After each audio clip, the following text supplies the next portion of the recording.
আমাদের শিবিরে সবুজের সমারোহ হেলালি নিশানের দোল। আমাদের বাগানে হাজারো তরুতে ফুটে থাকে অযথা ফুল।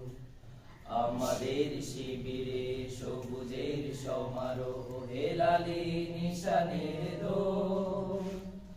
আমাদের বাগানে হাজারো তরুতে ফুটে থাকে অযথা ফুল।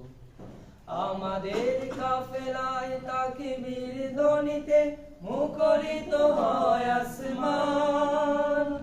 দাওয়াতি জামিনে আমাদের ঘামে শ্রমে সুশোভিত হয় উদ্যান। আমাদের কাফেলায় তাকবীর ধ্বনিতে মুখরিত হয় আসমান।